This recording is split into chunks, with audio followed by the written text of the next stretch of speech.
Shalom saudara. Hai, apa kabar? Luar biasa, amin.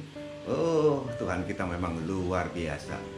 Dimanapun saudara berada, saudara mengandalkan Tuhan, tidak pernah akan dikecewakan.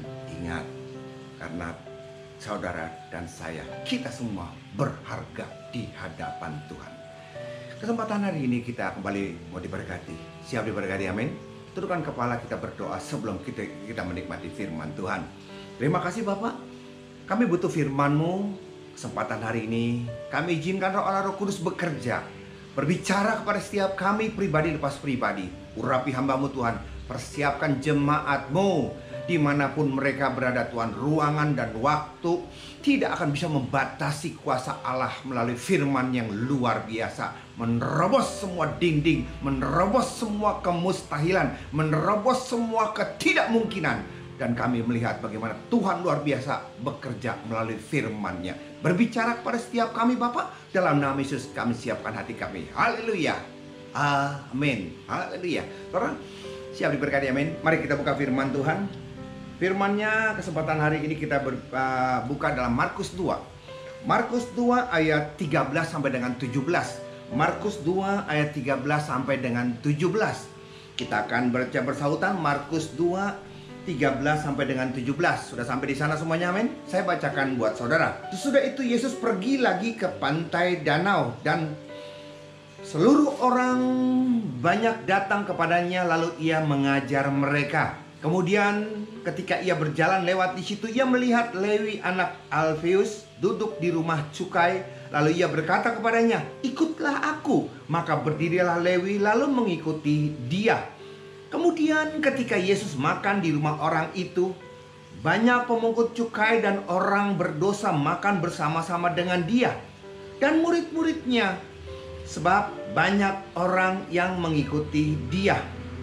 Pada waktu ahli-ahli Taurat dari golongan Farisi melihat bahwa ia makan dengan pemungut cukai dan orang berdosa itu, berkatalah mereka kepada murid-muridnya, "Mengapa ia makan bersama-sama dengan pemungut cukai dan orang berdosa?"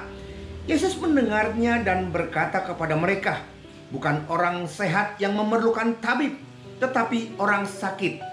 Aku datang bukan untuk memanggil orang benar, melainkan orang berdosa." Saudara, demikian firman Tuhan. Memang kadangkala apa yang dilakukan oleh Tuhan Yesus, dimanapun, kemanapun dia, Tuhan Yesus bersama dengan muridnya, selalu menjadi sorot perhatian. Selalu menjadi sorot perhatian. Saat murid-muridnya mau makan tidak cuci tangan, dikomplain, "Kenapa murid-muridmu makan tidak cuci tangan?" Satu saat lagi, saat murid-murid Yesus tidak puasa, dia berkata, "Mereka semua pada berpuasa, kenapa muridmu tidak berpuasa?" Bertanya lagi, saat Tuhan Yesus mengusir setan, orang lumpuh, kerasukan pada hari Sabat, mereka menantikan kalau Tuhan melakukan kesalahan. Tuhan tahu hati mereka. Dia berkata, "Hari ini, mana yang baik menurut kamu, berbuat baik atau berbuat jahat, menolong atau membiarkan dia menjadi binasa seperti itu? Mana yang terbaik buat kalian?" Mereka nggak bisa menjawab. Itu yang terjadi, kesembuhan terjadi, pemulihan terjadi, kelepasan terjadi. Apa yang dilakukan oleh Tuhan Yesus baik hari Sabat maupun hari-hari biasa, itu menjadi polemik, itu menjadi satu bahan pembicaraan mereka untuk mencobai Yesus. Saudara, dan hari ini, saat ini kita lihat bagaimana Tuhan Yesus duduk dengan orang berdosa, duduk makan dengan orang berdosa. Saudara, duduk makan dengan orang berdosa. Mereka dikomplain juga, "Kenapa gurumu kok gurumu makan duduk dengan orang-orang berdosa?" Karena mereka diajar. Mereka ajar dan mereka kenal firman Tuhan. Contohnya di dalam Mazmur 1 ayat 1. "Di mana kau berjalan? Di mana kau berdiri? Di mana kau duduk? Jangan berjalan menurut nasihat orang fasik, berdiri di jalan orang yang berdosa, dan duduk di sekumpulan pencemooh." Hari ini gurumu sendiri duduk makan dengan orang-orang berdosa. Apa jawabmu? Saudara, ini yang menjadi pertanyaan mereka. Hari ini, kesempatan ini kita akan berbicara membahas kenapa sih Tuhan Yesus duduk dengan orang-orang berdosa, makan bersama-sama dengan mereka. Apakah yang dilakukan oleh Tuhan Yesus sesungguhnya melanggar firman Tuhan, melanggar firman-Nya sendiri? Saya berdoa siapapun kita di tempat ini, jujur ya, tanpa kita sadari kita tuh ada di dunia. Kita tidak bisa memisahkan diri daripada mereka. Saatnya nanti di mana kita bekerja, bergaul dengan mereka, bekerja, bertemu dengan mereka, bisnis dengan mereka, duduk dengan mereka, makan bersama dengan mereka. Kalau gitu tidak boleh dong. Kalau gitu kita harus spesial, meja sendiri, ruangan sendiri, kantor sendiri, bisnis sendiri. Apakah itu yang harus kita lakukan? Saudara, siap diberkati, amin? Mari kita buka firman. Mazmur 1 ayat 1. Luar biasa. Coba kita perbandingkan dengan Mazmur 1 ayat 1 yang menjadi pertanyaan mereka. Oke, Mazmur 1 ayat 1. Berbahagialah orang yang tidak berjalan menurut nasihat orang fasik, yang tidak berdiri di jalan orang yang berdosa, dan yang tidak duduk dalam kumpulan pencemooh. Coba saudara, ini kan yang menjadi polemik ya. Firman Tuhan berkata, jangan berjalan, jangan berdiri, jangan duduk dengan orang-orang berdosa dan pencemooh. Dan Yesus duduk dengan orang berdosa, duduk dan makan. Coba saudara perhatikan, apakah sama? Arti daripada Mazmur 1 dengan Mazmur 1 ayat 1 dengan Tuhan Yesus duduk makan. Padahal di sini diperintahkan untuk tidak duduk bersama dengan orang berdosa dan pencemooh. Dan Yesus duduk di sini. Saudara perhatikan, kita pelajari. Jangan, Mazmur 1 ayat 1. Jangan kamu berjalan menurut nasihat orang fasik. Kenapa kamu berjalan? Karena kamu sepaham dengan nasihat orang-orang fasik. Kenapa kamu berdiri jalan orang berdosa? Karena kamu menarik, karena kamu melihat, kamu mendengar, dan kamu duduk di sana. Jadi dengan kata lain, Mazmur 1 ayat 1. Saudara, kita tertarik dengan apa yang dunia tawarkan. Mazmur 1 ayat 1. Kita tertarik dengan apa yang mereka tawarkan, mereka bicarakan, mereka rencanakan, dan apa yang mereka perbuat. Kita tuh tertarik dengan apa yang mereka katakan. Mazmur 1. Makanya jangan. Itu firman-Nya. Tapi kalau Yesus di sini berbeda. Yesus boleh duduk, Yesus boleh makan dengan orang berdosa, tapi fokusnya mereka yang tertarik dengan Yesus. Berbeda kalau yang di sini adalah kita jangan sampai tertarik dengan mereka. Ajaran mereka, pengajaran mereka, gosip mereka, kita jangan sampai tertarik dengan mereka. Tapi Yesus di sini duduk dan makan dengan orang berdosa. Mereka tertarik dengan Yesus. Seperti perempuan pendarahan 12 tahun. Semua tabib tidak bisa menyembuhkan dia. Uang sudah habis, dia makin lemah, penyakitnya makin parah. Dia mendengar tentang Tuhan Yesus, mendengar tentang perbuatan itulah. Karena mendengar, mereka tertarik, mereka duduk, mereka kepingin lebih tahu lagi. Duduk bersama dengan Tuhan Yesus untuk mendengar pengajarannya, duduk makan bersama dengan Yesus untuk mendengar mujizat-mujizatnya, pengajarannya, mujizat-mujizat kuasanya. Itu yang mereka datang dudukkan, mereka yang tertarik. Saudara, ini yang Mazmur dan ini yang menjadi perbedaannya. Saudara, Mazmur 1, kita yang tertarik dengan mereka. Contohnya beginilah saudara. Saat ini kan pandemi COVID-19. Saudara, kalau kita bergaul dengan orang dunia, buyang kepala. Kita punya HP, kita punya handphone, kita punya WhatsApp, kita punya Instagram, kita punya segala macam itu. Setiap hari isinya apa? Yang mati banyak loh. Yang sakit makin tambah loh. Obatnya belum ada. Ini parah. Dokter kena sakit, mati. Dokter aja mati.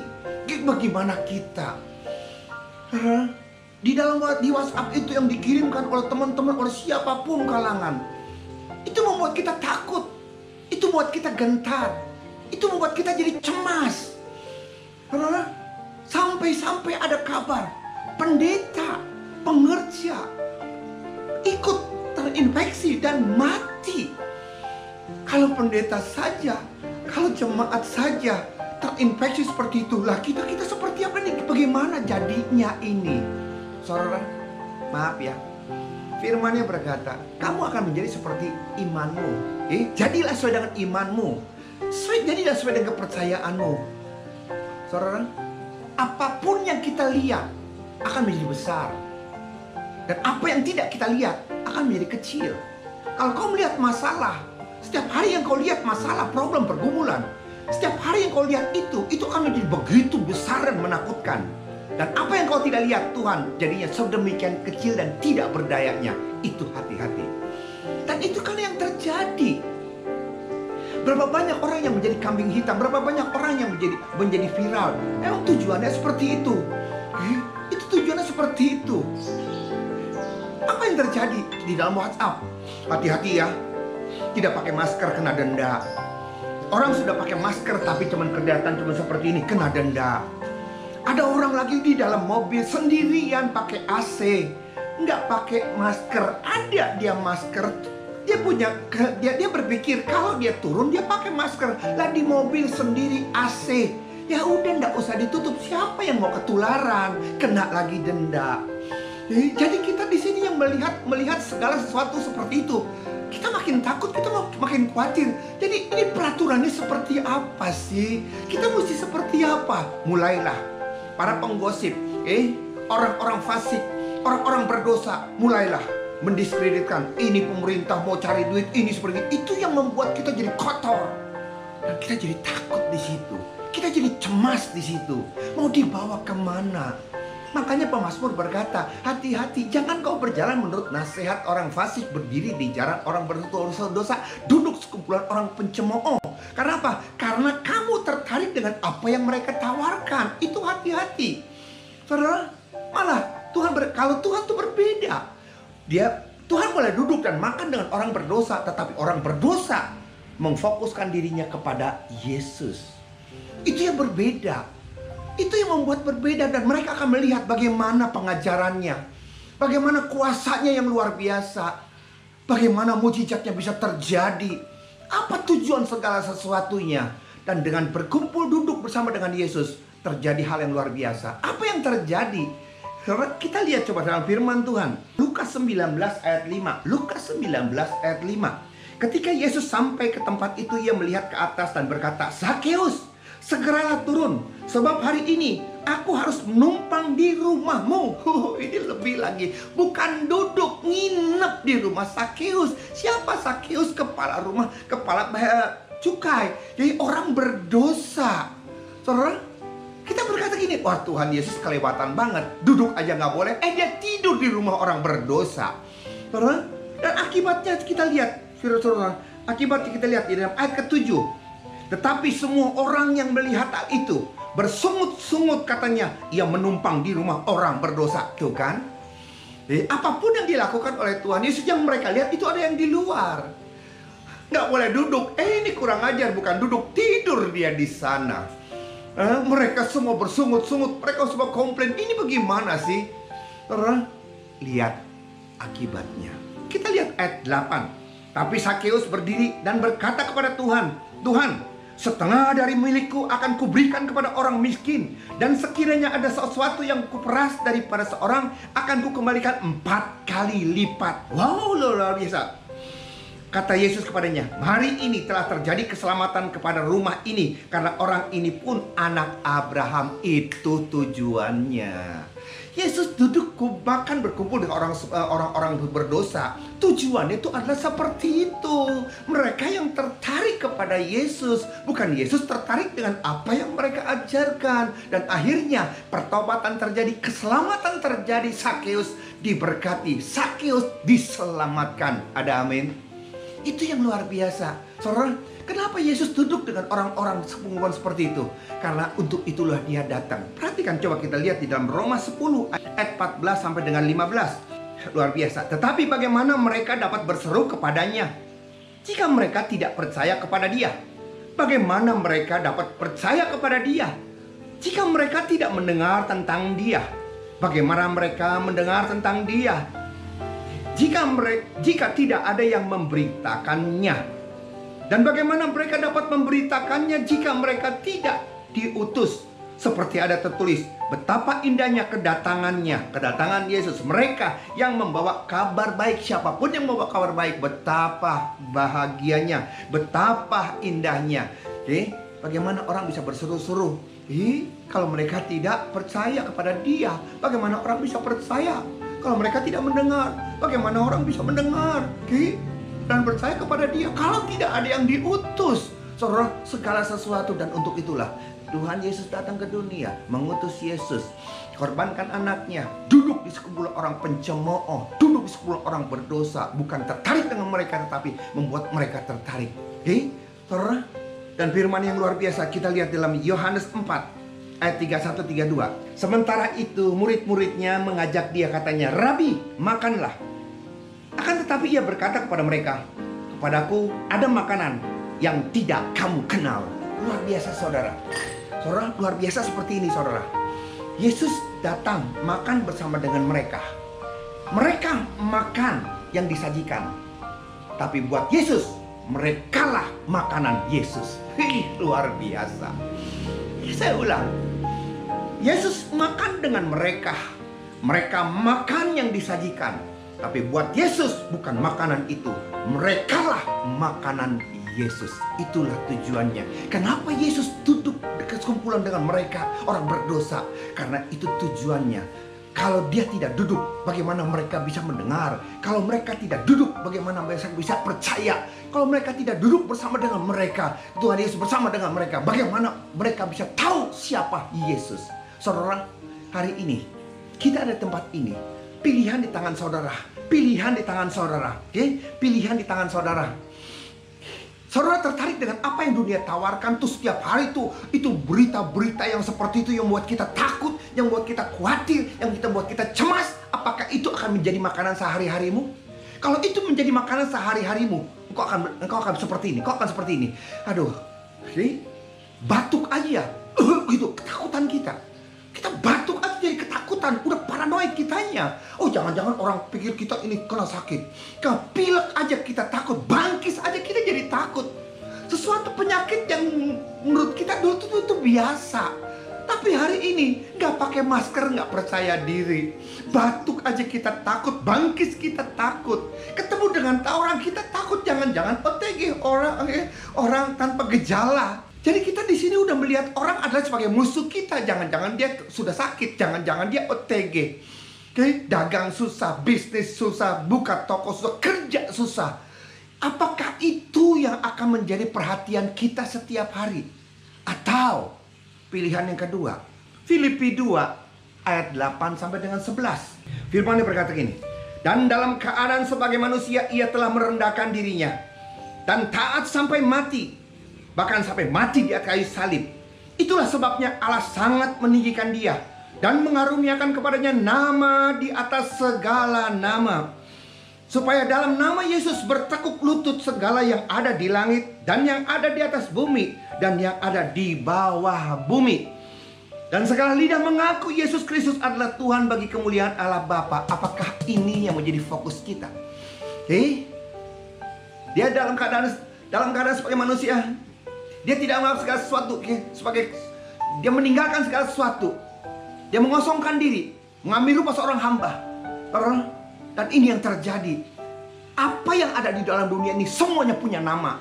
Dan semua nama itu tunduk dan takluk kepada siapa? Mengakui Yesus luar biasa. Virus corona apa artinya? Kecil di hadapan Tuhan. Saudara, ingat, apapun yang kau lihat itu akan menjadi besar. Virus yang kecil itu kalau kau terus setiap hari memperhatikan itu akan menjadi besar. Dan Tuhan yang kau tidak lihat itu akan menjadi sedemikian kecil dan tidak berdaya. Hati-hati. Oleh karena itu, apakah saudara akan mengambil sikap Filipi 4 ayat 6 sampai dengan 8? Janganlah hendaknya kamu khawatir tentang apapun juga. Amin. Tetapi nyatakanlah dalam segala hal keinginanmu kepada Allah dalam doa dan permohonan dengan ucapan syukur. Haleluya. Damai sejahtera Allah yang melampaui segala akal akan memelihara hati dan pikiranmu dalam Kristus Yesus. Ada amin? Oleh karena itu ayat 8. Jadi akhirnya saudara-saudara, semua yang benar, semua yang mulia, semua yang adil, semua yang suci, semua yang manis, semua yang sedap didengar, semua yang disebut dengan kebajikan dan patut dipuji, pikirkanlah semuanya itu. Ada amin? Luar biasa. Pilihan di tangan saudara. Pilihan di tangan saudara. Apakah saudara mengizinkan ketakutan, kekhawatiran terus menguasai saudara dengan saudara melihat WhatsApp setiap hari? Corona seperti apa? Yang mati seperti apa? Rumah sakit sampai penuh, semuanya orang sakit. Apa itu yang saudara mau dengar? Atau lihat, di dunia ini tidak ada satu nama pun yang tidak tunduk kepada Tuhan, mengakui Dia adalah Allah. Semua virus corona itu nama ada, tunduk takluk kepada Dia. Oleh karena itu, yang kita pikirkan, yang indah, yang baik, yang benar, yang adil, yang suci, yang mulia, pikirkanlah itu semua. Ada amin?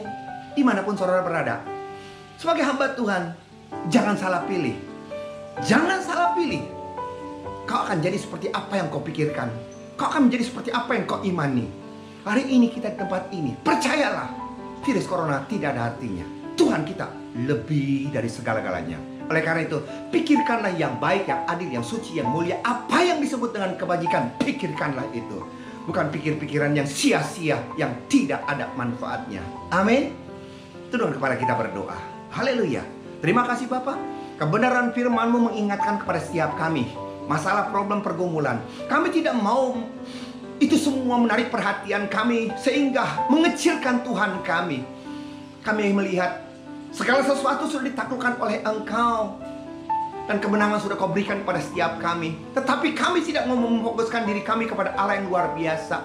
Pengajarannya, kuasanya, mujizatnya, Tuhan lebih daripada segala-galanya. Oleh karena itu, pada saat kesempatan hari ini, kami kembali mengingatkan kepada diri kami, bangun, Tuhanmu lebih besar. Bangun, Dia berkuasa. Bangun, tidak ada sesuatu pun yang bisa menandingi Tuhan yang luar biasa. Terima kasih Bapak. Berkati jemaat-Mu. Ingatkan mereka, kuatkan mereka, supaya tetap teguh berjalan di dalam Engkau. Sekalipun apa yang mungkin mereka lihat, apa yang mereka rasakan tidak seperti apa yang mereka doakan, tapi percayalah, Tuhan tidak pernah gagal. Berkati Tuhan Presiden, Wakil Presiden, pemerintah kami Tuhan. Semua jajaran dokter, semua jajaran Tuhan, sampai dengan suster Tuhan, dan gubernur semua Tuhan, biar penyertaan-Mu ada menyertai yang berkati. Dalam keadaan seperti ini, supaya kesatuan hati, kekompakan terjadi, teamwork yang baik terjadi, sehingga virus corona selekasnya dapat berlalu dari negara tercinta kami. Terima kasih Bapak. Kami serahkan semua ke dalam tangan-Mu, dan kami percaya setiap kami yang mendengar firman Tuhan sudah diberkati. Haleluya. Amin. Saudara, terima kasih. Tuhan Yesus luar biasa. Firman sudah disampaikan, menjadi kekuatan buat saudara dan saya. Ada amin. Sampai jumpa dalam kesempatan yang akan datang. Tuhan Yesus memberkati. Shalom.